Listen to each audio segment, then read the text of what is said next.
Yes. With this, let us now move to the next step, which is the verification step.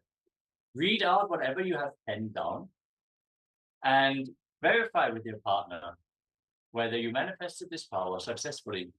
Share your breakthroughs here in the Zoom chat or in the YouTube comments. And let us get ready for the next segment. We are going to continue the cosmic insights into karma.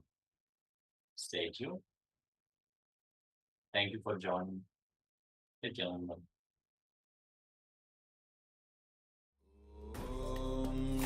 Nityananda Paramashivoham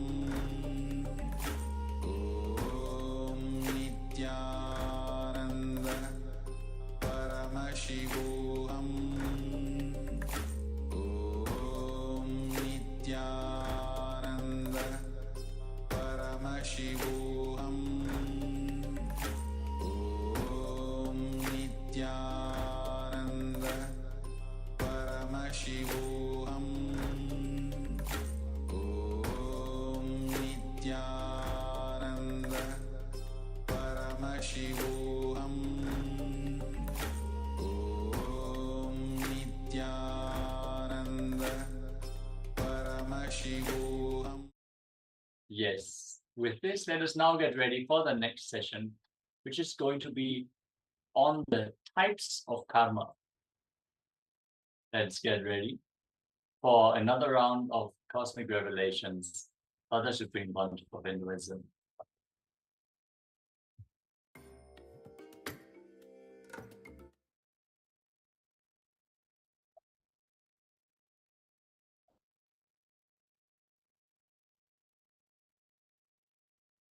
Now, what is karma? Karma is the collection of unfulfilled experiences that stay in us and which constantly pull us to fulfill them. These unfulfilled experiences reside in us because we did not do certain actions with intensity and depth.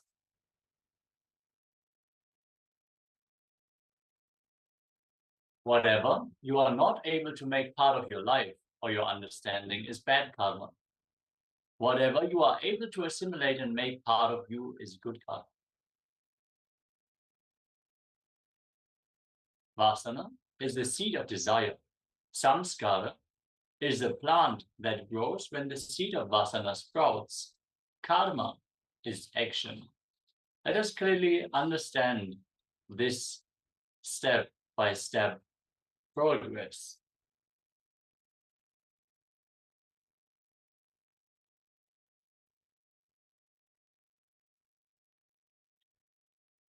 From the Bhagavad Gita, Sutra 8.3, Shri Bhagavan Aksharam Brahma Paramam Swabhavodyatmanuchyate Bhuta Bhavod Bhavat Karo Visarga Karma Sanjita. Bhagavan says, the indestructible, transcendental, living entity is called Brahman, and his eternal nature is called the self. Action pertaining to the development of the material bodies is called karma, or result-based activities. In the Shiva Samhita, Sutra 49, it says, whatever is seen among men, whether pleasure or pain, is born of karma. All creatures enjoy or suffer according to the results of their actions.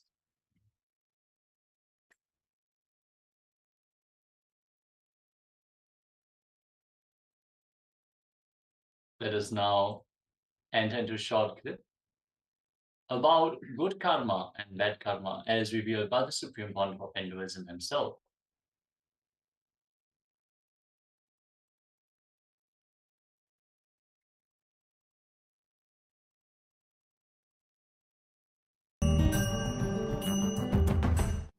Little secret. It's a real secret. However you understand, the cosmos does not record anything other than violence. means only if you cause pain, karma gets recorded. Other than violence, nothing is recorded as karma. For example, somebody goes and steals $2 billion from a multi-billionaire, and that fellow is loaded with trillions of dollars. He doesn't care. No time to punish him. Come on, let's earn more. He goes out. He doesn't bother. You don't get karma. And you go to a homeless guy and steal few pennies. That fellow rolls on the ground and cries. You get karma. Karma is not the quantity or quality of the action you performed. It only the amount of interference or violence you caused. That's all. Listen. I'll go to the origin of the universe. Please understand. Now, I am giving you cosmic legal opinion. I commit with you, I will be completely integrated to the original truth. Because many of you make many decisions in your life based on my legal opinion. With that responsibility, I am talking to you. When this whole universe manifested, Mahadeva, Sadashiva, made only one sankalpa. Let me become many to celebrate me. Listen, it means the first principle is let us all coexist. That's all. The primary principle, let us all coexist.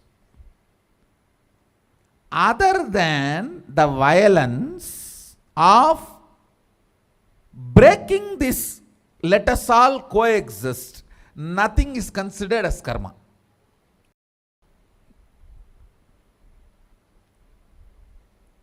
All of you are getting what I am saying? See, that infinity, when it decided to manifest as this universe and as all of us, only principle it declared is, let me become many to celebrate me. It means only one principle, let us all coexist, that's all. Only if you break that let us all coexist, karma comes. Other than that, nothing is a karma. Only thing recorded as a karma is violence, nothing else. All of you are getting what I am saying? For example, as I gave the example, that you take $1 billion and that fellow does not bother from whom you take, you don't get karma. You take 1 penny and that fellow rolls on the ground and cries, you get karma. Karma is only the suffering cost, nothing else. Good karma, the celebration cost, that's all. See, Mahadeva, he becomes many. He declares, let me become many to celebrate me. So more and more celebration you cast becomes good karma. More and more pain you cast becomes bad karma. That's all. The same rule applies. You may give $1 billion to somebody and he is not happy about it. You don't get good karma. You may be giving a penny to somebody and he is just praising you and glorifying. He is just ecstatic. You get good karma.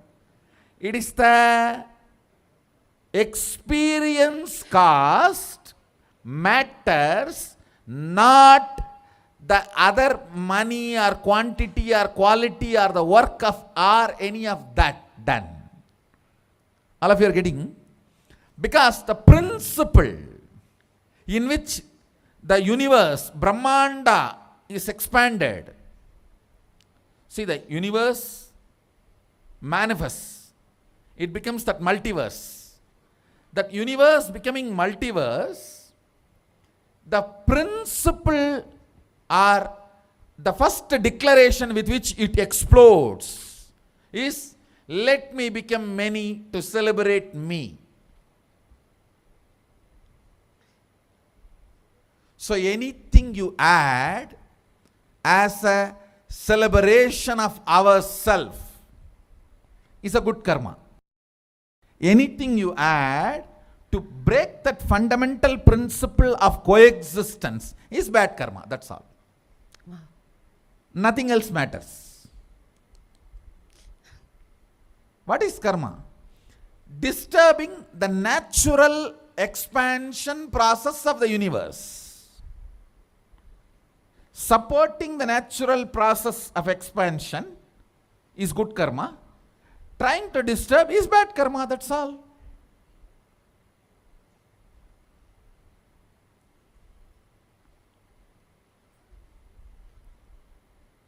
That is why I tell people, whole life who drinks and smokes does not have 1 inch of karma. He may have health issue, but one non-veg meal is enough to put you in hell. Because the pain of the animal is there. Animal is not going to be blessing you and dying when it dies. Oh loka samasta sukhino bhavantu. Let everyone be blissful and happy eating my body. No.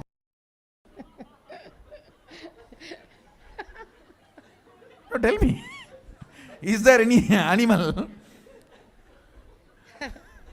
See the Facebook video, how they skin the animals. Tons of Facebook videos are there. There's on Facebook page that slaughterhouse without glass doors. Sorry, glass doors slaughterhouse, something. There's on Facebook page. I get regularly. No. Maybe next session when I come, I'll try to get that. They say that if we put glass windows for the slaughterhouses, whole world will become vegetarian. Because you don't know what goes on for that meat to be in your plate.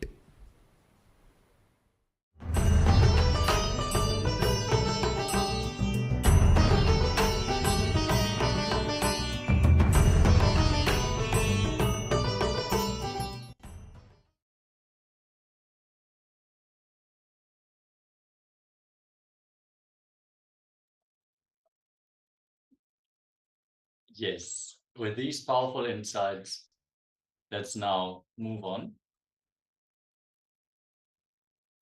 We are going to receive another revelation from the Supreme Pontiff of Hinduism directly.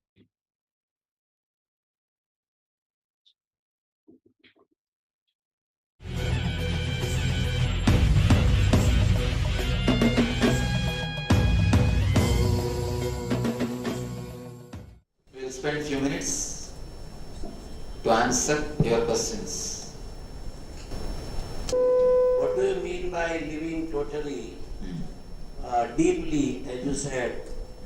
When you live totally, deeply, the dilemma will not be there. But what does it mean to live deeply or totally? And how to achieve that? You see, as on now, the early morning when you are in the house, you are thinking of going to the office. When you are in the office, you are just waiting for the lunch time. When you are in the lunch break, you are just waiting when the next session will start. When again, afternoon when you are in the office, you are waiting to come back to the house. When you come back to the house, you are waiting to go to the beach. When you are on the beach, you are thinking of going back to the house. When you are back to the house, you are thinking next day morning when I will be going to the office. One thing is sure, if you are here, you are not here. If you are in the office, you are in the house. If you are in the house, you are in the office. If you are in the office, you are in the beach. If you are here, you are not here. If you are somewhere, you are not there. When I say live intensely, I say live just inside your boundary. As on now, we never live inside this boundary. It is only center. We leave our luggages here and go around. It's just a lodge.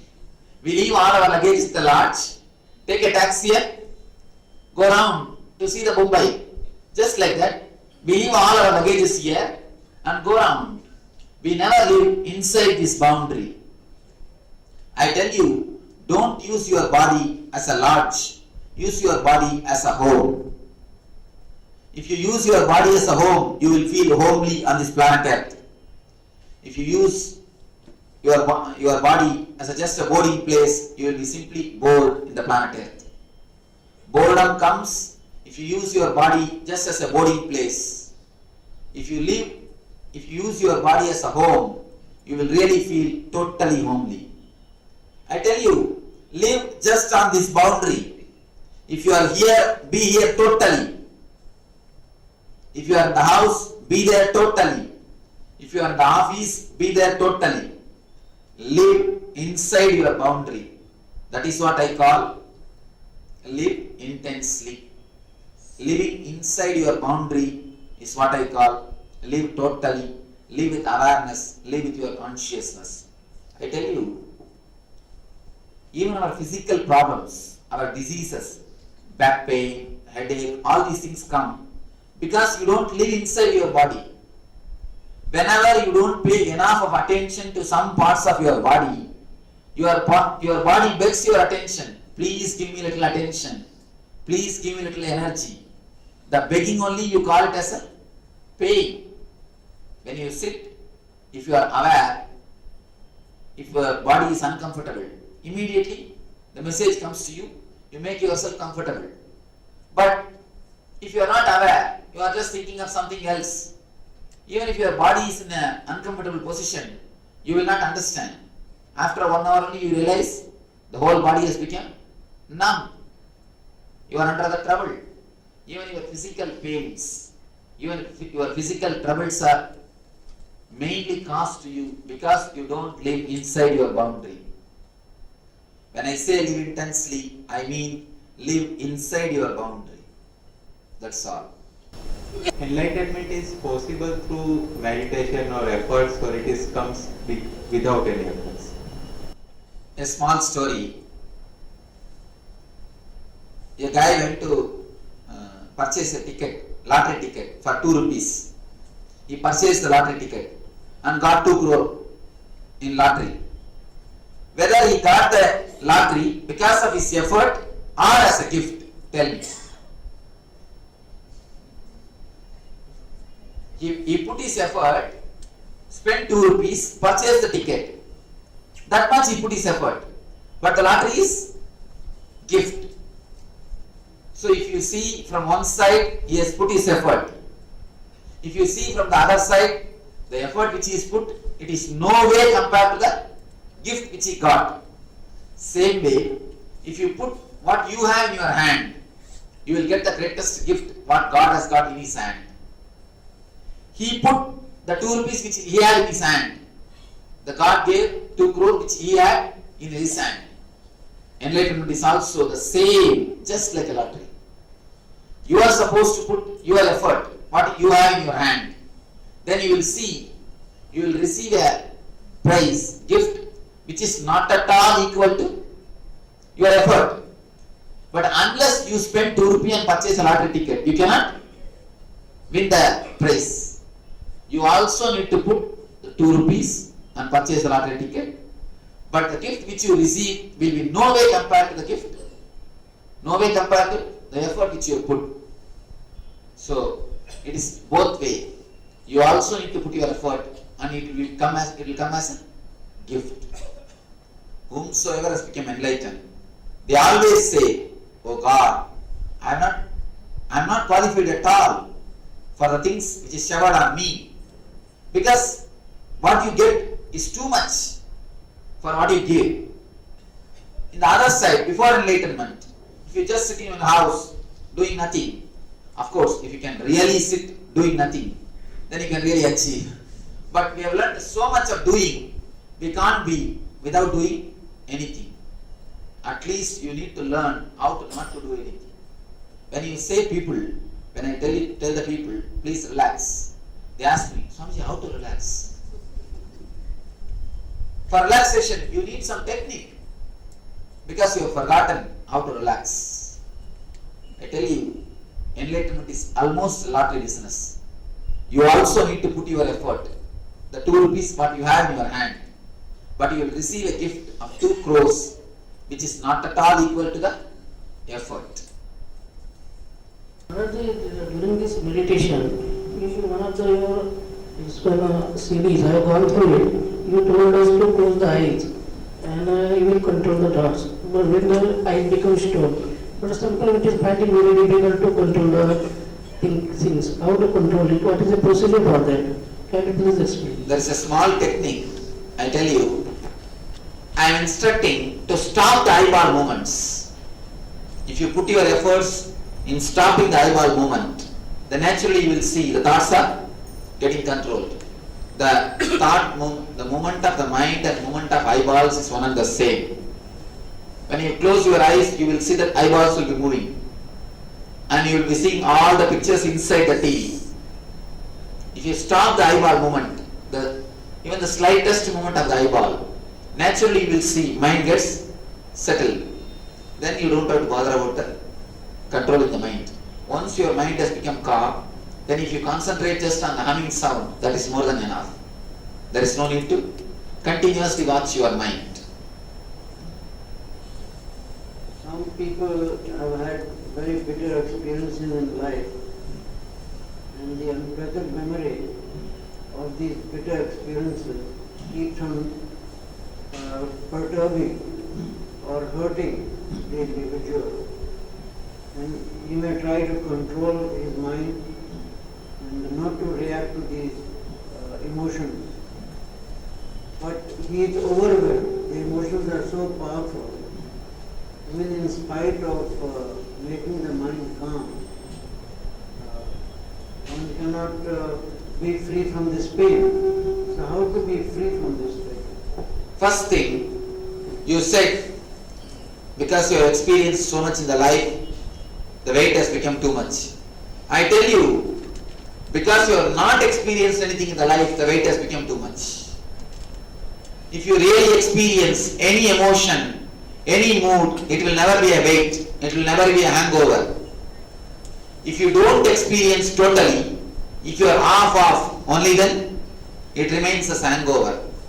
Every emotion, every thought, every desire has got their own power, their own strength to pull you back to fulfill it. If you have the desire to enjoy it sweet, you are not enjoyed totally, you enjoy only half. The desire will have the power, will have the capacity to pull you back to enjoy the same sweet till the thought is totally satisfied. The pull is what I call karma.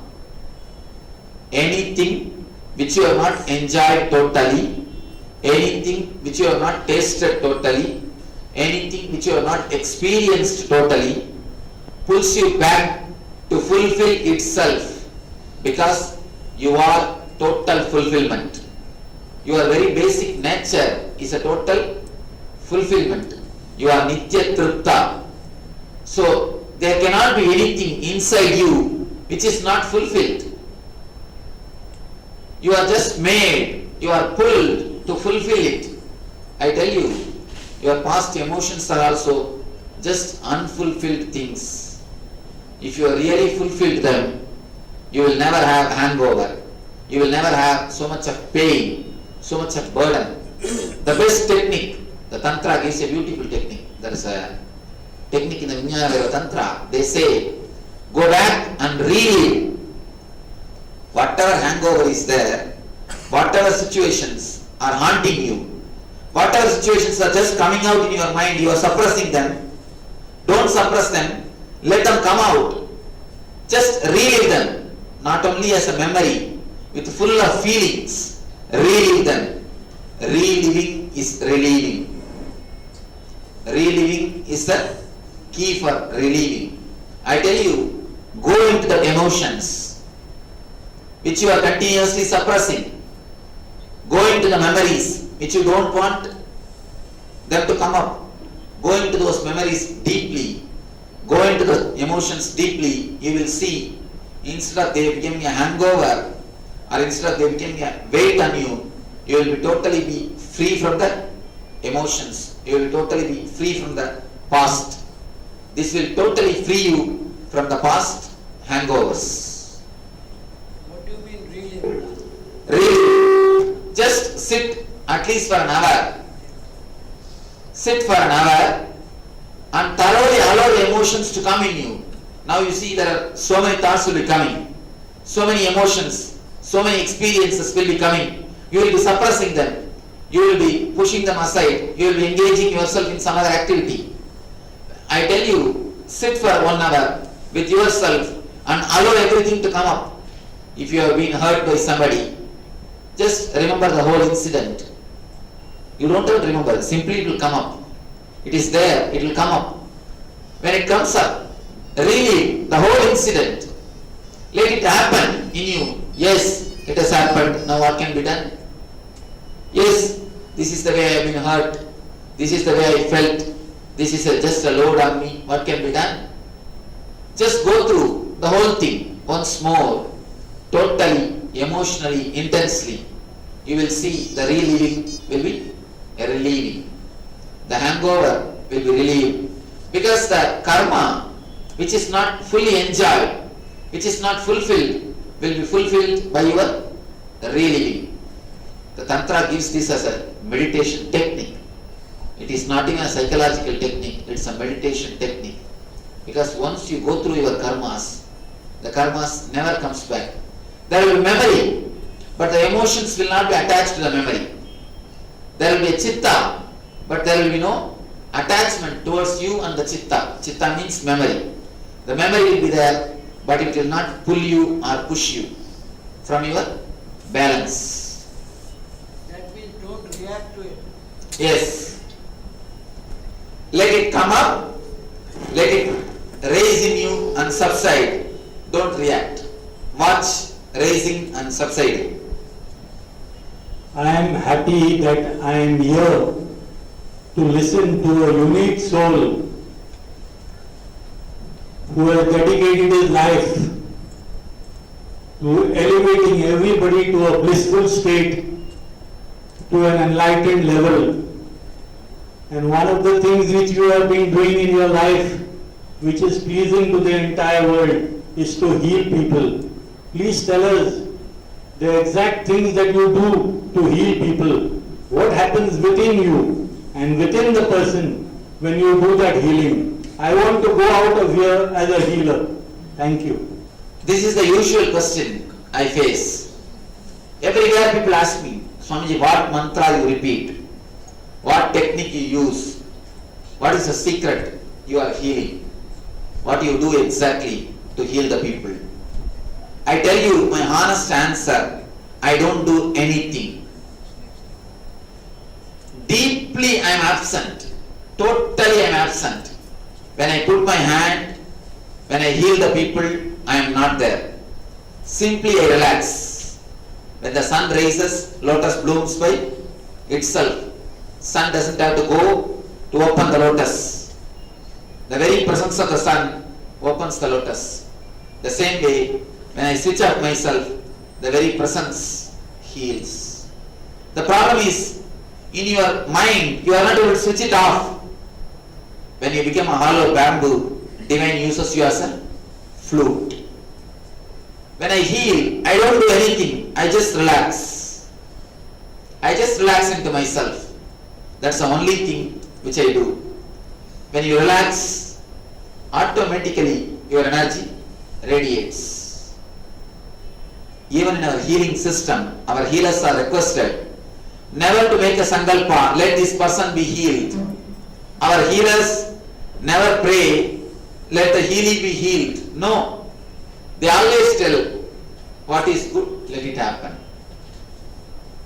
Even our healers, they never tell what is good, let it happen. They never tell, let it be healed.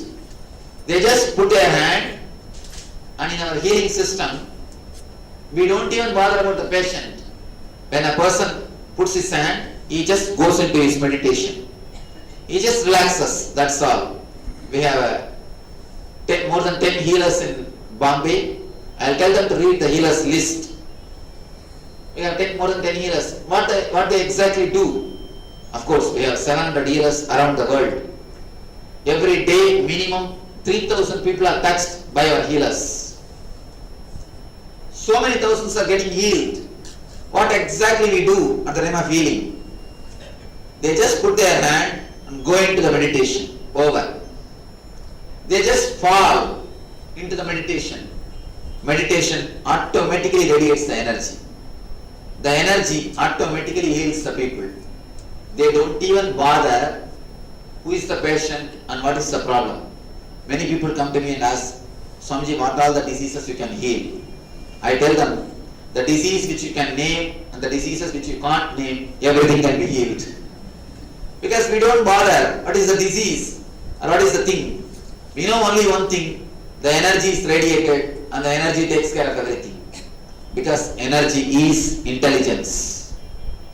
Power plus intelligence is energy.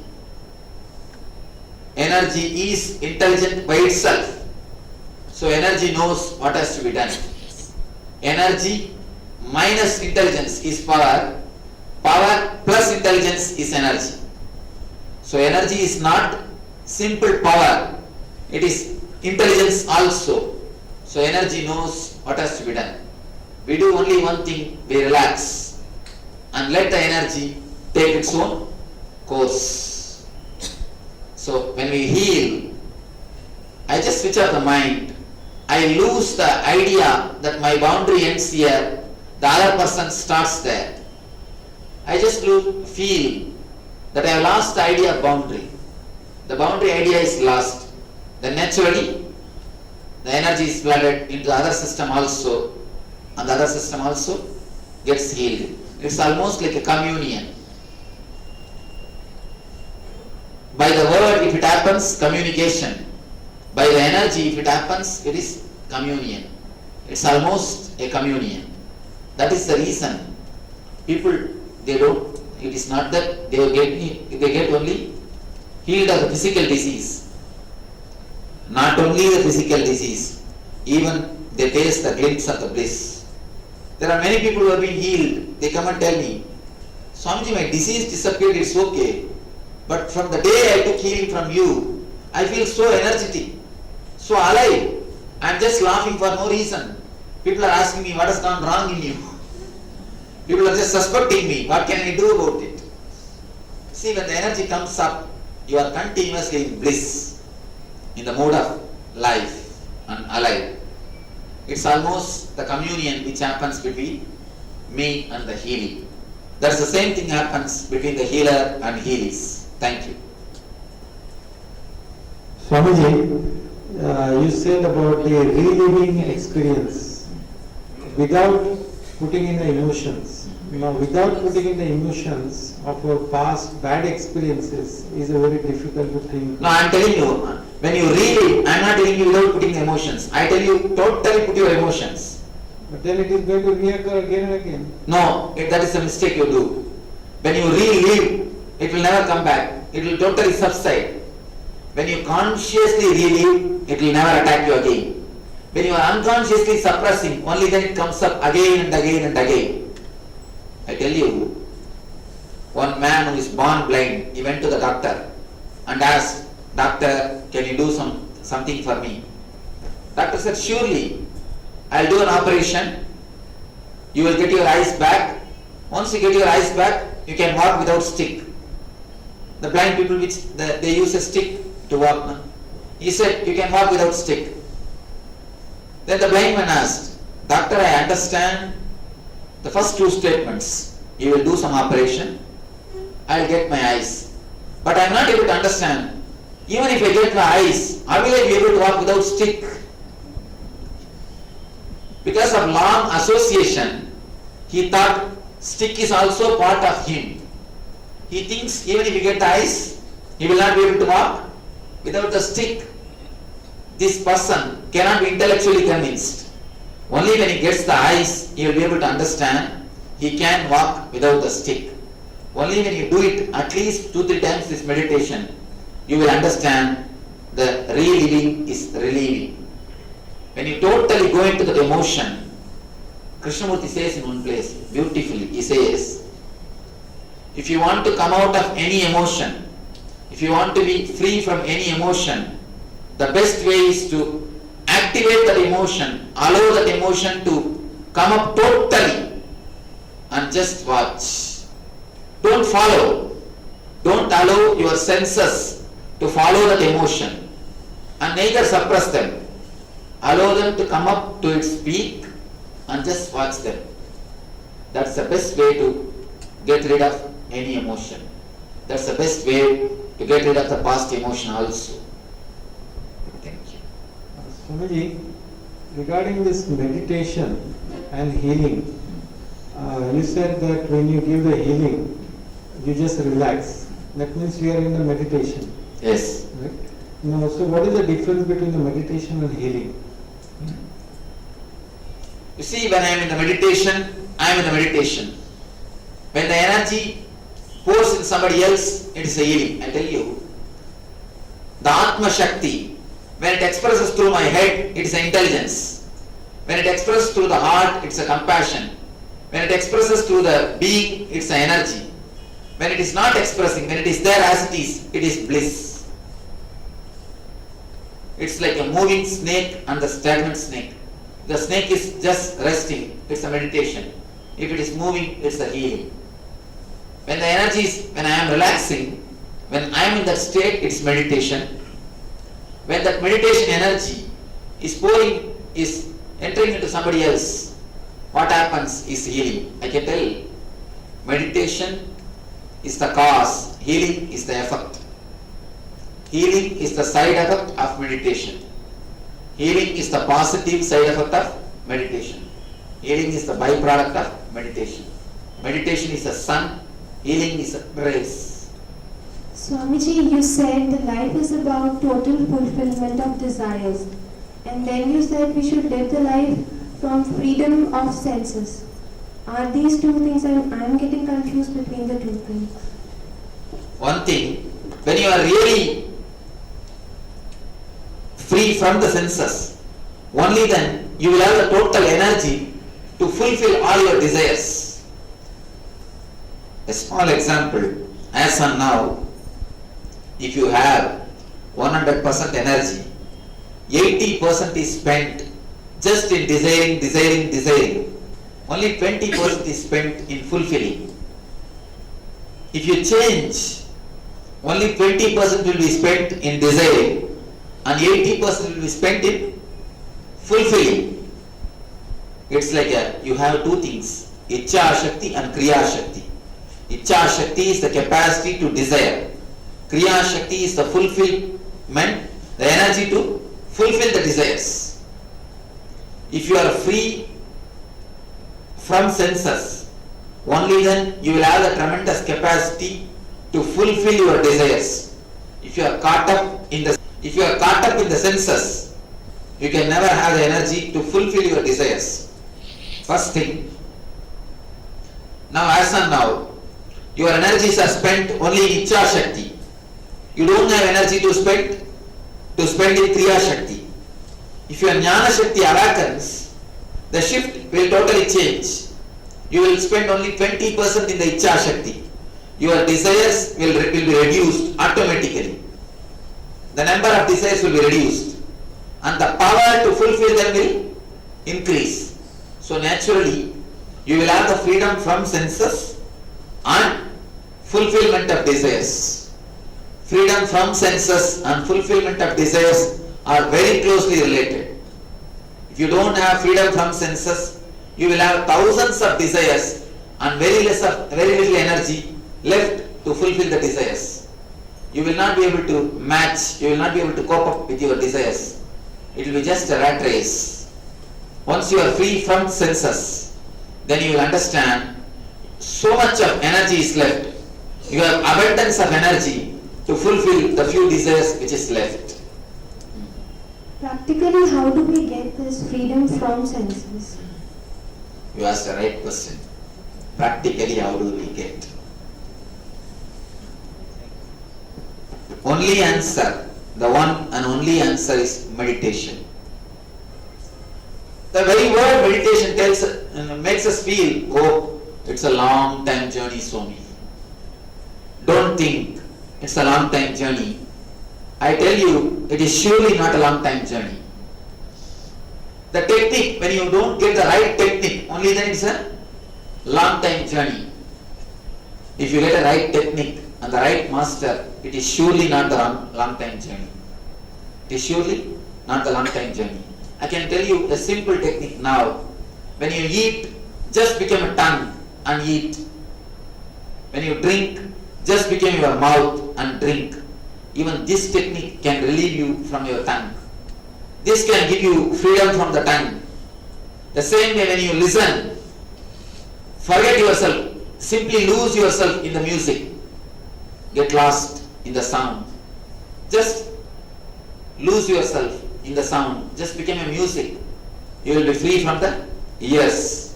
When you see something, just become that object. You will be free from the eyes. So, these are the few simple techniques to be free from the senses. Of course, when you get the right technique and the right master's presence, meditation is possible and you can be free from senses. These are the few techniques you can try. When you eat, just become the taste. When you listen, just become the music. When you see, just become the scene. You will be lost. Swamiji, you have healed a lot of people. Now, how can a person be healed if his karmas are not there? Suppose a person got bad karmas. You say, I am still healing. How is that possible? Secondly, you said that I heal people without doing anything or blind.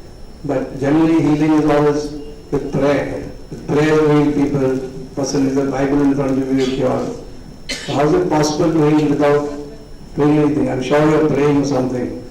The other thing is, what happens to you when you heal people? You feel weak, some powers gone. What you go through exactly, I would like to know. Let me explain the first question. How can you heal when the person's karmas are there? See, there's a dark room. You put a torch. What happens to the darkness which is there in the room, which was there in the room? Does the light take away the darkness? No. Very presence of the light makes the darkness disappear. One thing you need to understand, darkness as such don't have positive existence. Darkness is nothing but the lightlessness. Light is a positive existent. Light exists, but the darkness is not existing. Lightlessness is what is called darkness. So when the light comes, automatically darkness disappears. Just like that, energylessness, what is I call karma. Karma means energylessness. Karma don't have positive existence. When the light is brought for the darkness to disappear, you see, when the light is brought, there is no need, light should go and eat the darkness. No. Just the very presence of the light will take away the darkness. Just like that, when the energy is given, the very energy takes away the karma. There is no need for the energy to eat the karma. There is no need for me to take the karma on me. Understand? Karma is nothing but a lightlessness, energylessness. Energylessness is what is called karma. So when the energy is given, there is no need for me to take that karma. That's the first thing. Next thing, he says, only by prayer people heal. How can you heal without the thoughts, without the prayer? See, if you heal by prayer, the energy comes only from the mental level, mental layer. Based on the intensity of the prayer, the healing will happen. If you heal through the Atma Shakti, through the energy of no mind, you will see the divine itself will be healing. Divine itself will be healing. There are two layers. energy from mind level, energy from no mind level, Mano Shakti and Atma Shakti. To release the Mano Shakti, you need to pray intensely. To release the Atma Shakti, you need to relax totally. Our healing is based on Atma Shakti, not on Mano Shakti. If it is based on Mano Shakti, you have to take their karma. You are in their level. If you have to use Atma Shakti, only then there is no need to bother about karma, because karma simply gets washed away. Light is flooded. When the light is flooded, darkness simply disappears. There is no darkness. You can see. Here is a light. Backside the fan, there is a darkness. The darkness is nothing but the lightlessness. The moment light is turned towards that side, darkness disappears. It is not that light went there and started eating the darkness. No. Just the presence of the light makes the darkness to disappear. The same way, just the presence of the energy makes the karma disappear. The lightlessness is what is called darkness. Energylessness is what is called karma. So, there is no need for a master to work on the karma. Just the energy takes away the karma, releases the karma. And to release the mental energy only you need prayer. To release the spiritual energy, you need to relax into it. The third question. What's your third question? What happens to you? What happens to me when I heal? Physically. Do I become weak? Do I become tired? I tell you honestly, I became regenerated. I became regenerated because I am not giving my energy. In those moments, I just became a channel for the energy. So energy just flows through me to that person. So what happens? I am also regenerated. Not only me, even our healers are telling, there's a healer in Bangalore. She says, Swamiji, by evening 6 o'clock, I am totally tired. And when I come back from office, I get a headache and I am tired. The first thing I do is, I catch somebody. If the people say I am alright also, I catch them and start healing them. Because once I heal 2-3 people, I am totally regenerated. The energy flows through me. She says, even if my kids say I am alright, I make them lie down and start healing them, Swamiji. Because I feel totally regenerated.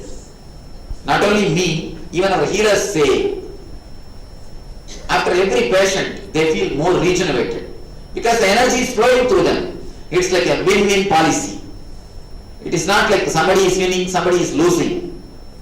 It is both win in this game. In the other healing systems, you have to earn and spend. In our healing system, already the God has earned enough. Our Father's property is there. Only thing we will have to spend. We will have to let the energy to work through us. Just we have to become hollow bamboo, relax. Then you will see the energy simply flows through you to the other person. Not only he is healed, you are regenerated. In my life, I can see after every patient, not only the energy flow becomes more, not only I became regenerated, even in the case of healers, after every patient, they get regenerated. In other systems, after every patient, the energy flow will be reduced. In our healing system, after every patient, the energy flow becomes more. In our healing system, not only the person gets heals, I also get regenerated.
Yes.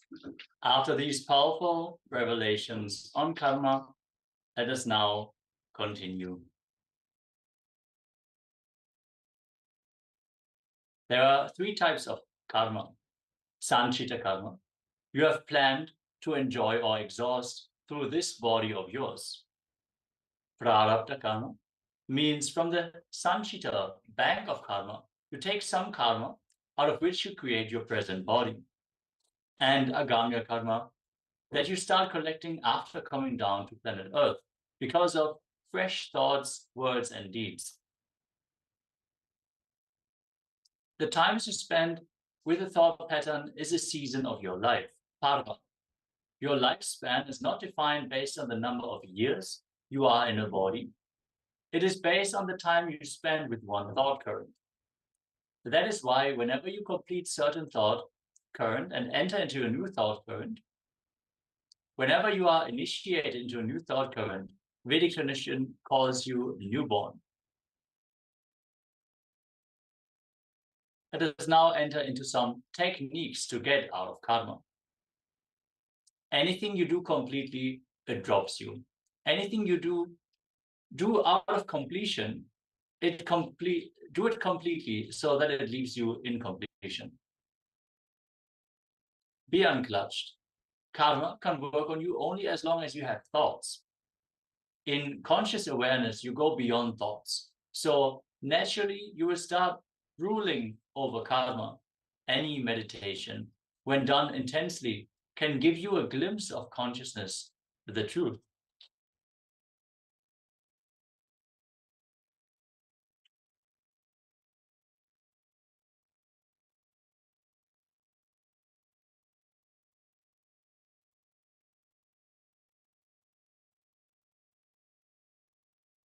Get out of root patterns.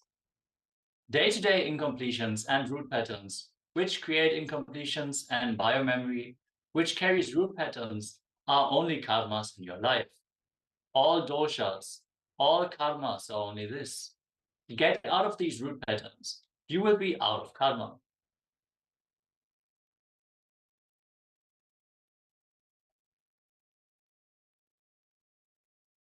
Decide for life.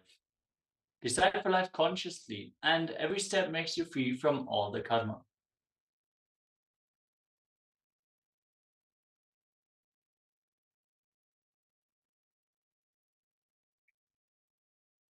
Reduce food.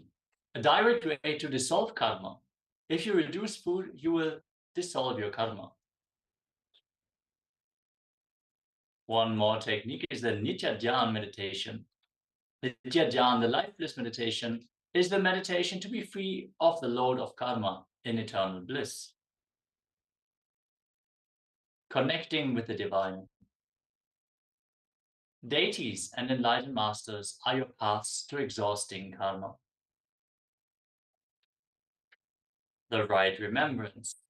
An entity, body, or being forgets it is consciousness, but it is still in the breathing space of consciousness. Then the movement done by that entity is karma. And incarnation liberates you from karma. Incarnations take a human body just to liberate more and more beings from the circle of life and death, from the grip of karma.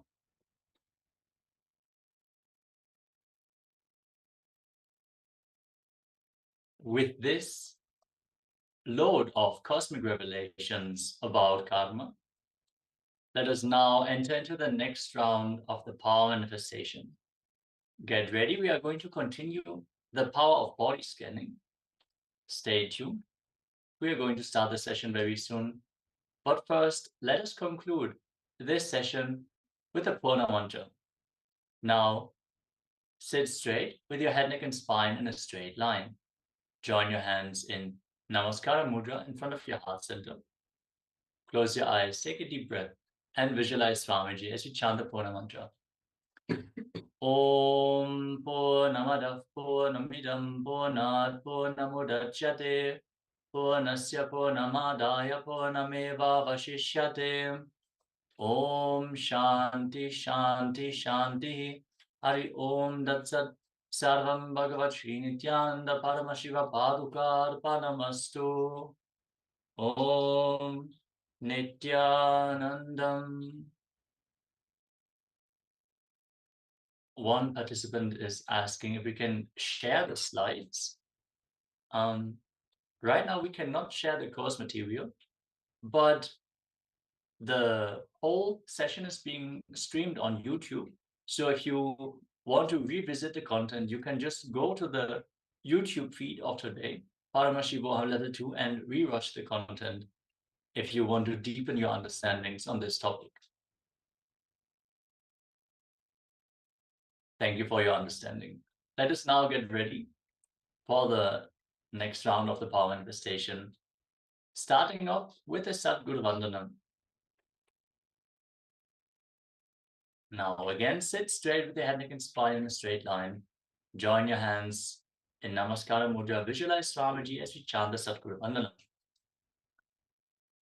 Nityanandam Paramasukadam Kevalam Jnanamurtim Dvandvatitam Gagana Sarvasham Tatpamasyadilaksham Ekam Nityam Vimalamachalam Sarvadi Sakshi Bhutam Pavatitam Trigunarahitam Sadgurum Tam Namami.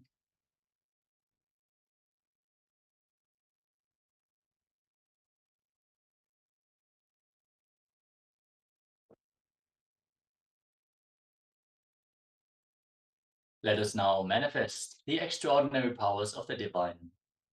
In this round, we are going to read the food habits or sleep habits of a partner. So let's get ready for this round of the power manifestation by connecting to a partner. That can be anyone from our family, any friend, or any relative, or anyone who just comes into our mind. Connect to them. Tell them today you are going to do a body scan for them and read their sleep habits or food patterns. You can choose one of the two. If you feel stuck in the power manifestation, make sure you connect to the Living Enlightenment book first. Get your copy of the Living Enlightenment book. If you have a physical copy, make sure you have it with you now. And throughout the day, we are going to use it for all the power manifestations. If you don't have a copy of the Living Enlightenment book, you can just search online for Living Enlightenment book, ebook, or PDF and the preferred language, and you will be able to download the Living Enlightenment book completely for free. Just open any page of the Living Enlightenment book. You will receive the powerful cognition that you need to successfully manifest this power today. So let us take a few moments, connect to our partner, and receive the powerful cognition from the Living Enlightenment book, and then enter into this next round of the power manifestation. Paramashivoham Om Nityananda Paramashivoham Om Nityananda Paramashivoham Om Nityananda Paramashivoham Nityananda Paramashivoham Om